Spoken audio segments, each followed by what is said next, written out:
Hello, welcome to our expo room on knowing your audience in communities of color. I'm Trymaine Lee, MSNBC and NBC News correspondent, and the host of the Into America podcast.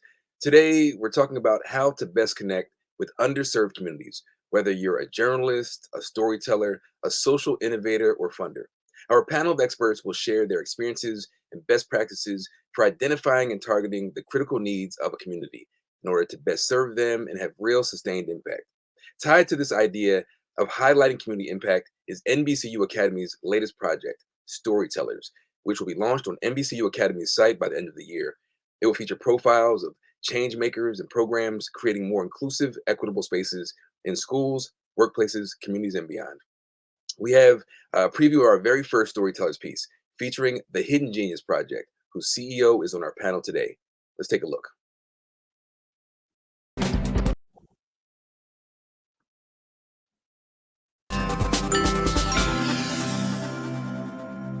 When I was in the program, they taught me this concept of Ubuntu, which means I am because we are, therefore we are because I am.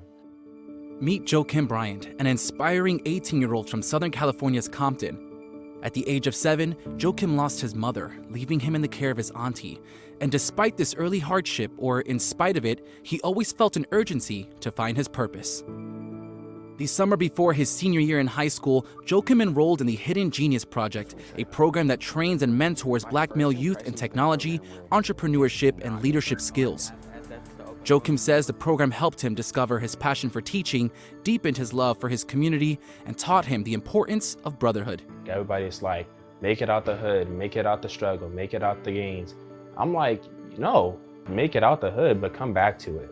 The Hidden Genius Project has helped nearly 10,000 young Black men since 2012, achieving a 100% high school graduation rate among its students in recent years. I knew I always wanted to go to an HBCU, mainly because, I want to be able to make a change in my community. And I knew that that's only possible if I can really just sit and mingle amongst my people. Joakim received acceptance letters from 38 universities along with multiple scholarships. This fall, he took a leap of faith, leaving behind his California home to attend Howard University in Washington, D.C. At many of the nation's HBCUs, 1 in 3 of the undergraduates are men. So you're in a way defying that. How does that sit with you? I actually find it impactful, seeing all these young women that are actually going out there and make a change and wanting to, make an impact on the world. Like, I was raised by a woman, who made me the type of man who I am today. Adapting to a new city can be tough, but Joakim found support and inspiration from Naranti Gary, a fellow Hidden Genius alumnus and Howard sophomore who made the same move from California to DC. My brothers are always there for me every single day. If I called one of them right now, they would pick up the phone and be like, "What's good, Joe?" Yeah. What's good, bro? I should have hung up, bro. Oh, that's wild. That's a wild statement to make. I always say I walk into this program with 3 brothers and I left with over 100 because it's so true. What's good? It's this brotherhood support and tenacity he gained on his path to Howard that makes him want to leave a lasting impact. When you come to this campus, you know that you're coming here, to grow, become great, and become excellent. It kind of reminds me because within the Hidden Genius Project, they called me this African proverb of Ubuntu, which means I am because we are, therefore we are because I am. We ultimately believe in our geniuses. We believe in our Black boys and young men. We believe that there are probably infinitely more geniuses out there. What's next for Joakim? What's next for you? What do you see in your world? To be honest with you, what's next is life-changing. All I know is that whatever comes next, whatever I do next, it's going to change the world.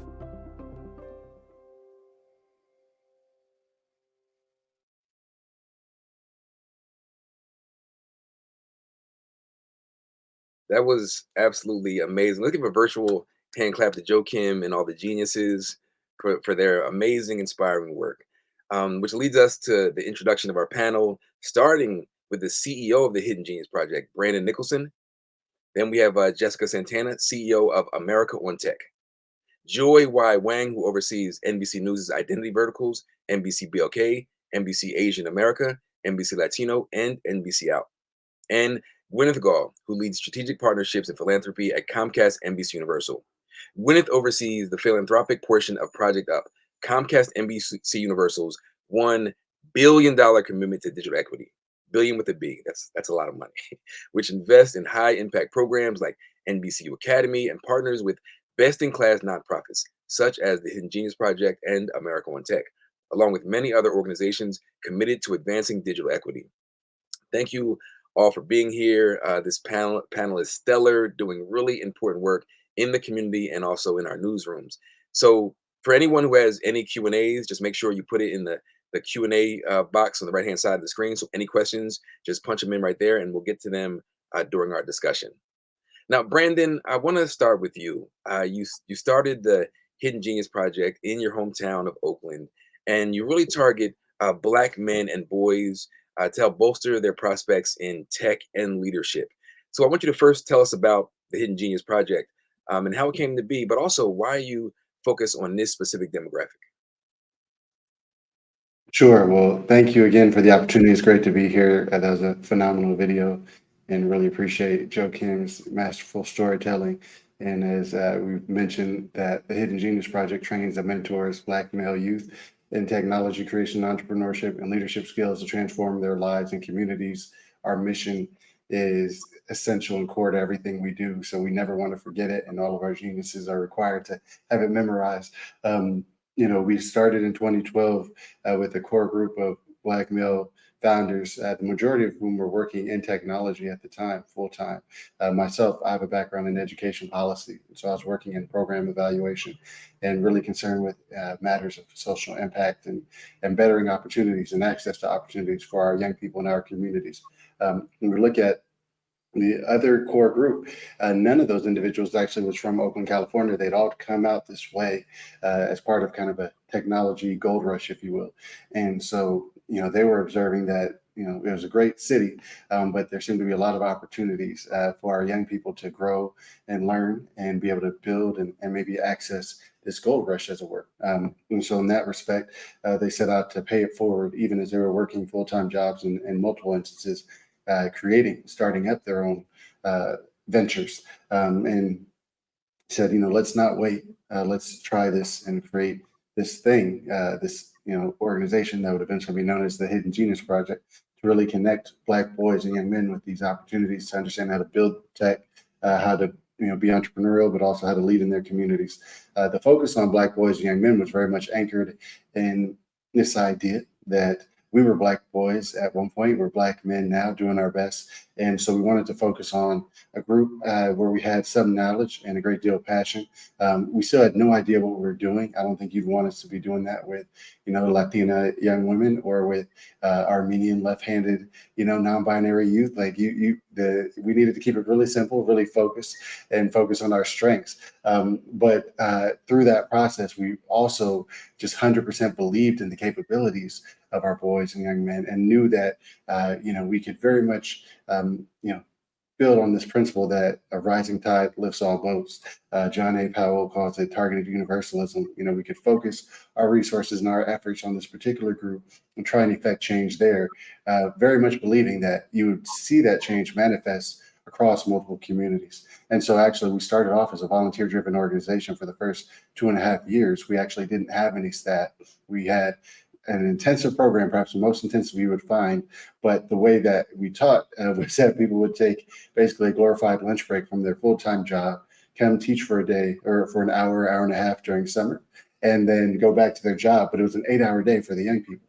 And, of course, as you now know, that core program we have is a 15-month commitment. So that model was not sustainable, but it's very much critical to our origin story, because there was always a labor of love. We were always showing up for the right reasons for our young people and always believing wholeheartedly in their potential. And so now when you look at young people like Joe Kim and Aranti and others, they're doing the same thing. They're leading and paying it forward and facilitating programming, not just for our young men, our Black boys, but for the broader community. So we're extremely proud of how far we've come. Oh, Brand, thank you very much for that, man. Jessica, you also work with young people of color, and you focus on boosting the numbers of young people in tech. First, I want to ask you what led you to this work, but also what have been some of the strategies you've employed to reach students to partake in your program? There are a lot of people who say we just can't get to them, but you found a way to do that. How do you do it? Absolutely. Well, first of all, I just want to say I'm really appreciative to be in community with each and every one of you today. America on Tech started a decade ago on the back of Starbucks napkins, and it really came from a place of wanting to serve. My co founder and I were born and raised in Brooklyn, New York. We're proud products of New York City public schools, and we were the first people in our family to graduate from high school, ultimately graduate from college, and start our careers in tech. And what a lot of people don't know is that that first job in technology was about my family for about 4 or 5 times my family's household income. And so to have a first career straight out of school that really had the ability to change the economic trajectory of what I could achieve, not only for my family, but for my community, I had really big questions about why the spaces I was operating in and why the spaces my co founder was operating in really didn't have a lot of people that looked like us that could be in the same kind of position to be able to take advantage of all the advances in innovation. And so what started out as a program that just piloted with just 20 students in New York City grew to a national organization where we've worked with more than 5,000 young people across the country to prepare them for careers in technology over the last 10 years. And we're training students on not just, the software engineering skills they need to be successful, but our program really honors the lived experiences our young folks to include tracks that are a little bit more non-technical as well, like user experience design and cybersecurity and data science, and really all of this with the goal of getting them to find what their genius is in the world of technology. So where this work comes from, really came from a place of wanting to serve, and what we've accomplished over the last 10 years has been really awesome with our young people. We've seen young folks in our programs really go from knowing nothing about technology to making upwards of $250,000 per year. And I think that that is a true testament to what we can achieve when we provide young folks with the opportunities they need to succeed. In terms of the things we've done to reach young people in our programs, it's been very multifaceted. We have an entire recruitment and admissions team at America on Tech that builds school partnerships between our organization and schools where our young people are currently enrolled. There's a bunch of information sessions that happen. Our online application is available during our recruitment and admissions timelines.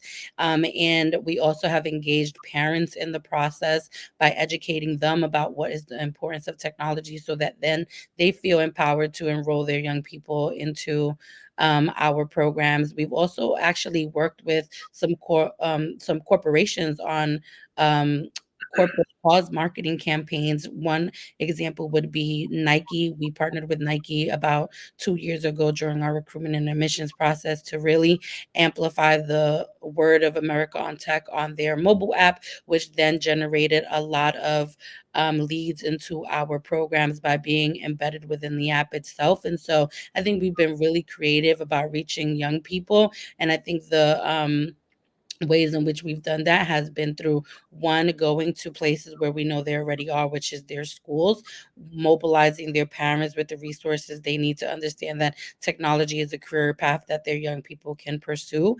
And then last but not least, working with corporations and brands that young people really admire, like Nike. And so that's how we've been able to reach the students that have enrolled in our programs. Thank you very much, Jessica. I had a question for Joy, but actually, folks in our audience got so excited. I'm not going to ask my question. I'm going to ask one of their questions. So this question is actually for Joy. My name is Makeda Scott, and I am with Family Values at Work. I work on issues and with people in communities of color whose stories and voices are often overlooked or ignored. How can we effectively tell their stories, ensuring they're covered or reported on in an authentic way? So that's from Makeda Scott with Family Values at Work. Is like third Sunday of the month at 7. Can we hear Joy? Maybe you could tell me, and I want to start and then we see how we You know what, Joy? We'll come back to you in 1 minute. I'm going to go to Gwyneth. So Gwyneth, I read that figure earlier, $1 billion. First of all, that's a huge sum going to communities all across the country. But I wanted to ask you, you partner with folks like Hidden Genius and America on Tech, offering funding and other resources. As a funder, what factors into your decisions to invest in an organization, and how do you approach those kind of partnerships? Great question. Thank you, Trymaine. And honored to be even sharing this virtual stage with such incredible leaders. So I think, first of all, when we look at partnerships and look to partner with an organization, we look at three primary factors. One, alignment. Two, proximity. And three, impact. So when we think about alignment, we think about alignment to the strategy, right? So Project Up is our social impact brand. We are investing in three primary pillars: connectivity and adoption, skills and creativity, and entrepreneurship. And so does the organization align with one of those three pillars? So that's first and foremost, is just ensuring strategic alignment. The second piece is really around proximity. And I think proximity is twofold. One, proximity from a geography perspective, as we think about the local communities in which our employees live and work, where we show up as a business, where we have business presence, where we can engage on the ground is important. And so ensuring that the organization that we're seeking to partnership has that proximate nature to pieces of the business helps us bring more resources to bear. But I think the biggest piece of the proximity is really as it relates to leaders and ensuring that we're investing in proximate leaders. You've got two of them here that are exceptional leaders, but also represent the communities in which they're serving. We know that leaders, particularly leaders of color, are far underrepresented and underinvested, and that is a really important factor. And so when we look to partner with an organization, we do look at the consideration of, do they represent the community that they intend to serve? Is there shared lived experience? Because we believe that matters, and we prioritize that. And then the third piece is really around impact. So is the organization actually driving meaningful impact and outcomes in the communities? That takes various different shapes and sizes. It doesn't all have to be big numbers and volume. Impact can look different for different organizations.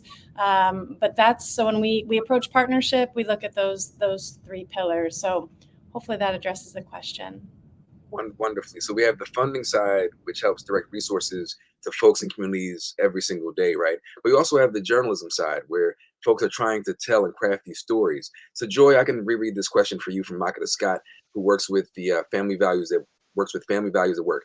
I work on issues and with people in communities of color whose stories and voices are often overlooked or ignored. How can we effectively tell their stories, ensuring they're covered or reported on in an authentic way?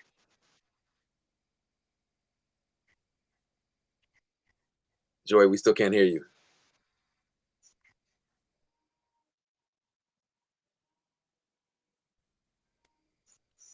And I know Joy personally, so I know she has something great to say.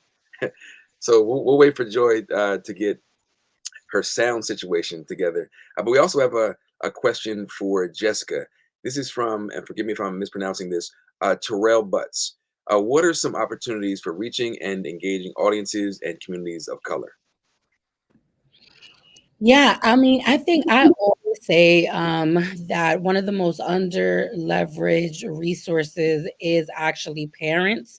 I think we really underestimate the amount of things that happen in a child's trajectory as it relates to the household. And if it's not the parent, then I think the guardian of a child. I think that for me has been one of the biggest opportunities that I've seen in the sector that a lot of people don't hone in on. And I think part of it, there isn't a lot of resources in philanthropy that helps mobilize parents to be a part of their students' educational processes in the ways in which they would, or in the ways in which they could. And so, in my mind, one way in which we could be reaching out in a more effective way is by really empowering parents with the knowledge they need in order to help their children and their young people make informed decisions about their academic and career trajectories. And I think the other place I would say is really social media. And, a lot of nonprofits, I don't know that we leverage things like TikTok and Instagram, the ways in which we need to in order to build authentic experiences for young folks. I think part of it has a lot to do with just, general resources to create high quality content that can engage young people. But one thing we know about the America on Tech students is that they're on these social media platforms all of the time. There are influencers that they really follow and respect. And if we can really build partnerships there to help spread the word about our programs in a way that our young people see themselves participating in, I think there is a tremendous opportunity for us to do that. And so those are the two areas that I would say are completely under leveraged right now. But I know, obviously, I think it has a lot to do with resources. At America on Tech, we have tried our best. And again, we have, virtual parent nights that we put on. We partner with PTAs in local schools, and we also have a social media presence. But I always think those are the two areas at our own organization that we could be doing better. And we haven't found necessarily a model of success of other organizations that have been able to master those things. And I think, again, a lot of it has to do with resources that haven't been able to unlock the potential of those two avenues for reach. Excellent question and excellent answer. Let's try Joy Y. Wang. Hi, everyone. Can you hear me? We got Joy. Thank you so much, Trymaine, and apologies. Thanks for bearing with me, everyone. And more than anything, thanks for that really great question. It is really core to everything that we do in news in terms of wanting to cover those communities that you mentioned and wanting to do so authentically. And I think that from the ground up, foundationally, the way we do that is have verticals such as NBC, BLK, Asian America, Latino, and Out, because that means our reporters and our editors are not parachuting into these communities. They have dedicated their careers to covering them and telling those authentic stories. So that investment is the first and primary way we go about doing that. So if, for instance, this is something, Makeda, that you're very interested in, what I would say is go ahead and just start embedding yourself in those communities. So that way, when you pitch or when you interview for a job, you can say, I have the ground level sources, and I've been building sources in my work for however long to be able to bring those authentic stories. Because as an editor and as a hiring manager, what I'm always looking for is someone who has that knowledge and has the ability to share that in a way that no one else can. So that's what I would say is really at the key of what we do. And Joy, since we missed you on the first round, we're going to go to another question for you from a student at Villanova University. Her name is Shania Q. And she asks this: what is one of the most effective ways to engage with your audience and learn what their wants are? How does NBC Out, BLK, Asian American, and Latino stay connected to what readers are interested in? That's from Shania Q, a student at Villanova University. Thanks for that question, Shania. That is a really great question. Basically, we try to use every single possible way to stay connected to our community. And the real core to that, the answer of that relates to what I was saying before too. So much comes down to hiring. We do everything from look at what people are tweeting about online in our communities, whether that be Black Twitter or what lawmakers are saying. We try to keep in touch in every single way possible. But really, I think the thing that is really key to what we do is making sure that we're hiring people who represent those very communities. Because what's interesting to me as an editor is not what what a lawmaker is tweeting necessarily. That's accessible to everyone. What I want to know and what really gets us to the heart of the story is what you and your aunties and your cousins are talking about around the table. And those are the sorts of lived experiences that can really drive some of our best work. Beautiful. Brandon, I want to come back to you. So Hidden Genius, the program is 16 months, 16 months long.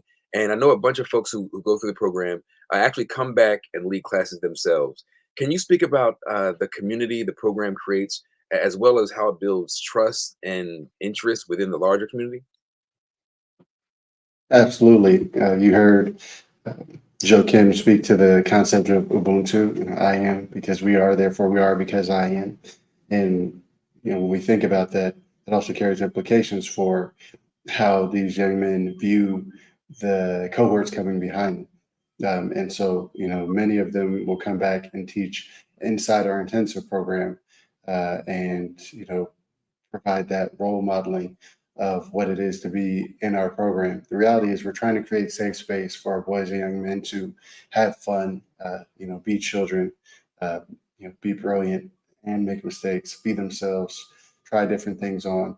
And so if they can be learning in a near peer environment from young people who've just done that, just gotten through that, that's a big help. We're starting to see now, because we have such a proliferation of what we call alumni youth educators popping up in our different sites, that we're having young men come into a cohort in a given city, and we currently have 6 of them. They'll come into a cohort and, within 4 days or 5 days say, man, I can't wait till I can become a youth educator. And of course, you have to do that after you complete the 15 months. So there's a bit of time for to get to that point, but for them to have something to look forward to is such a benefit. But then one of the greatest manifestations, you'll remember, I talked about the targeted universalism approach and the idea that a rising tide lifts all boats. We have then those same young people working with us to facilitate programming externally as well. And so that's become an opportunity for us to not just, create contract-based opportunities and earn revenue, but also to be able to serve more young people. So I mentioned Latina young women and non-binary Armenians and everyone else. Well, actually, when we're building contracts and partnerships, we can work with all of our communities because it's our young people who are actually facilitating. And so some of them, start as young as 15 or 16 years old. Some of them are, 23, 24. Someone like Joe Kim has worked, in our LA cohorts, in our intensive programming, but also with local organizations, including Compton Girls Club in LA, right? And he can be there to help be an ally, facilitate leadership and learning opportunities in that respect. And so it's really about trusting in our young people to lead, but also to hold culture.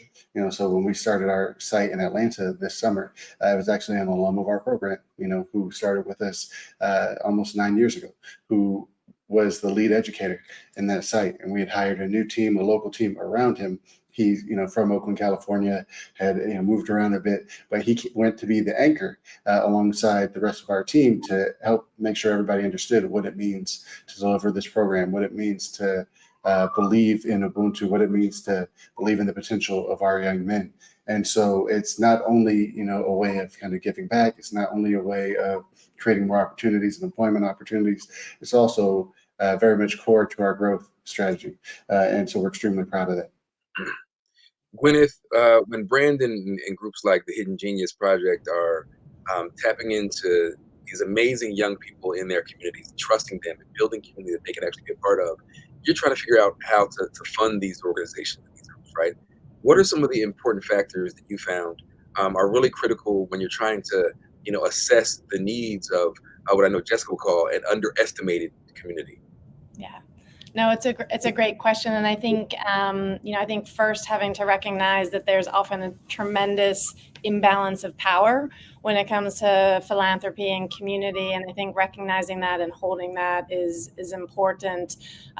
When we work to engage in communities, I think basic things that funders often overlook is just simple facts of listening, understanding what the community actually needs, what the leader is looking for, trusting the leader. We are intentionally focused on investing in proximate leaders that represent the communities that they're serving. They know better than I know what that community needs. And so I think it's really important to hold that level of trust when you're having conversations, you're thinking about levels of investment, to be willing to provide unrestricted resources that, again, organizations often struggle to access just to be able to do basic things like pay their staff and keep their lights on. So I think the balance of flexible funding, of listening, of trusting the leaders, and not assuming that as a funder, we know what's best for the communities in which the leaders are trying to serve. Jessica, I found in my years of reporting, on communities and organizations, that one thing that really matters is like consistency, that you're there for them, not just when you're going through any program, but oftentimes being part of their lives in an extended way. And I know that, you guys run this summer boot camp for high school leaders, right, as part of the program. But how do you all sustain connections with these young people once they leave America on Tech? Yes, absolutely. I think that the work to continue to have relationships with young people is it starts while they're with you in your program. I think a lot of people don't realize that the experiences that young people have when they're with you right in the beginning stages, the ways in which you greet them, the ways in which you honor them, the ways in which you recognize them while they're with you, as young folks, like that enrollment period is extremely important. It leaves a remarkable impression on their imagination about whether or not you actually are there for them and whether or not you care for them deeply. So to have continuity means that in the beginning stages, you spent enough time with them up front, cultivating that relationship in a way that was authentic and led them to believe that you cared in the first place. Over time at America on Tech, we've built a very dynamic, multi-layered program pathway in that the students start with us, when they're 16, but we're following them all the way up until the age of upwards of 24 years old. The ways in which we've done that is that after high school graduation from our high school programs, we also have a peer mentor model similar to the Hidden Genius Project, where we're hiring our young people back to serve as mentors to our current students.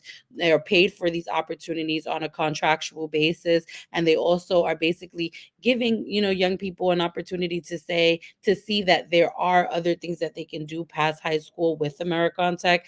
The other thing that we're doing is continued internship and job placement, over the summers and the falls and the spring semesters for those who enroll in college. We've built a really robust employer partner network, of which Comcast NBC Universal is actually a partner.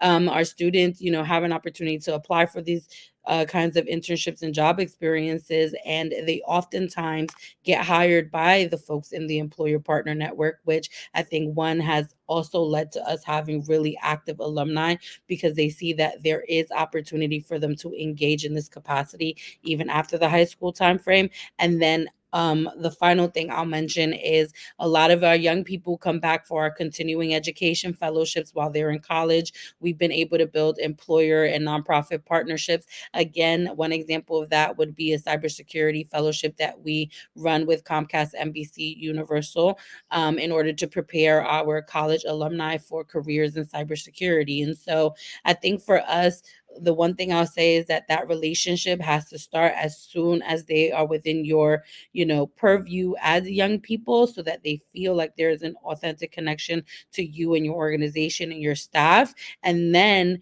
based on those experiences, they are more likely than not to continue a relationship with the organization. One, because the resources are there, and two, because they've actually developed relationships with our staff that make them feel like they are seen and heard and valued and recognized. It sounds like letting them know that they're seen and heard and recognized is almost as important as the actual resources that you're delivering, right? In a holistic way. Absolutely. Absolutely. So these, I am biased, but these are my favorite questions, these media and journalism questions. So this is another question for Joy. Hi, my name is Liz Howard, and I cover stories on violence in Black communities that deal with racial matters. How do you cover these stories without without offending certain segments of the population, but still tell the story with authenticity? Joy. Thanks, Trymaine. Yeah, the answer to that really is in the question itself and is in the title of today's, event, which is knowing your audience. The fact that you are coming to this recognizing that the type of journalism that you do, what you're covering, has the ability to offend someone, I think is a great place to start, first of all, because it shows an awareness and the ability to think ahead of who you're speaking to. And then with that in mind, the other part of the answer is, when it comes to news and when it comes to journalism and covering violence in Black communities, honing closely to the facts and the absolute truth of what you know. I think oftentimes it can be very tempting, especially in issues where, we as people, as individuals may have very strong opinions, to want to sort of explain those perspectives in the work that we do, knowing that we have a very powerful platform. But what I have found in the work that NBC News does, what is most powerful is recognizing that the platform is so much more than your personal opinion. And part of that is trusting your audience to glean from it, to glean from the facts and the news, what you believe to be true. You know, you don't need to say it, just show it. That's like the classic, as Trymaine knows, the classic rule in journalism: don't tell, show. So I think those are the keys to keep in mind. One, knowing your audience, and then second, sticking to the news and the facts. So we don't have much time left, but so I want to stick with you while we have you right here, Joy, and then I'll go around the horn and we'll ask everyone the same question. It's like, what keeps y'all going, right? How do you keep doing what you do? And is the work like ever done? There's so many needs, so many communities, so many voices that need lifting, and communities that need support. How do you keep going? And is the job ever done? Let's start with you, Joyce, right here. Sure. I'll start with the last question. No, the work is never done. There's nothing more to say than that with regards to that. There will always be a need. And then what keeps me going, frankly, as I look at this group, is working with people like you all. And on the days that I feel personally low, drawing the energy and the heart and the inspiration from the people around me, and making sure that I'm always surrounded by people who are far more smart and driven than I am, so that in my low days I can feed off of that. So thank you all for that. Jessica, let's go to you. What keeps you going? Yeah, I think what keeps me going, there's nothing more overwhelmingly motivating than when a young person just says, "Hey, thank you." That's it. I mean, I think so many of our young people that send notes, that send emails thanking us for an internship or for helping them solve a technical problem in their code, I think that for me is enough. Do I think this work is ever done? No, but I do think that as someone who is leading a nonprofit, I'm leading it because I'm trying to solve a problem. And so I am working along with my team day in and day out to solve this problem. So I hope that the work is one day done so that this mission can become obsolete because we did such a great job at solving the problem at hand. And I also think that part of the motivation is knowing that our country really cannot afford to leave young people behind. And so if folks are really looking for ways to be motivated, just know that digital skills training, empowering young people to be their best selves, to be able to leverage the resources that our country has to offer, has everything to do with positioning young people to participate meaningfully in our economy, that then becomes part of our larger strategy for our nation's potential in the global market. Gwyneth, what keeps you going? These fine humans. To be totally honest, I get a lot of energy and joy from connecting with leaders like Brandon, like Jessica. It's rare that I get to connect with the young people in the programs that we're investing in, but more common that I get to spend time with their leaders, and I'm constantly impressed, inspired, blown away, and it gives me great hope when I have the chance to connect with leaders like these two individuals, and just know that their commitment to communities is steadfast, and it gives me hope for the future. Brandon, what brings you back every day to put in this work for the young brothers, man? What keeps you driven and locked in? Definitely grateful for the support of our partners like Comcast and NBC Universal that help tell great stories like the ones we got to see earlier. And that scene with Joe Kim calling his brother was everything for me, all the way down to the part where the brother said, "I should have hung up." I feel the same way. So, we don't have to like these guys, but I love supporting them to pursue their dreams and get access to opportunities. And so just, we just see so much of this working, seeing our young people actually showing up and showing out, innovating, being brilliant, taking responsibility where they are. I'll do that every day, and twice on Sunday if I can. So it's just been a privilege and a joy just to be able to see all of our young people develop and see how then they facilitate opportunities for others to develop as well. Beautiful. I think we have one more question, and Joy is very popular in this group. So there's another question for Joy. And I think this question actually gets to some nuance. We know that people of color, even within our subsects, are no monolith. Black folks, Asian folks, people who are out, there's no monolith. So this question is from River Carr, who is a student at the Ohio State University. And they ask, as a person of color and as a journalist, how do we become more comfortable covering different cultures? I guess a lot of folks might even be experts in their own culture, but how would you encourage a journalist to expand that and be able to feel comfortable talking, engaging with other cultures? Great question. Another one. One of my favorite things about journalism is that it's not about us as individuals. Of course, our lived experiences inform what we do, but in this case, what I would say the best way to do this is to be the listener. That's something that's come up in this conversation already. Remember that you're the vessel, you're the microphone, if you will, for everyone else. So ultimately, while your experience may inform in a useful way, if you can really tune into the sources that you're talking to, tune into the community that you're covering, and remember that the stories are about them. That is one way to make sure that you're comfortable and to build those skills. So we're ending the end of this great conversation. So we kind of almost rapid fire. We'll start with Jessica and go around the horn. What's next for your program or team when it comes to growing your reach and audience? Jessica. Yeah, so right now we're operating in New York, Los Angeles, and Miami. And next year we're really excited because we have a potential expansion to Atlanta and Chicago. So that is what's next for our work. And obviously continuing to make sure that we improve our programs based on the data that we're able to collect on an annual basis to make marginal improvements over time. Gwyneth, you have a lot of money to give away to a bunch of great deserving organizations across the country. What's next for you and your team? Yeah, I mean, I think honestly, really just making sure that it touches local.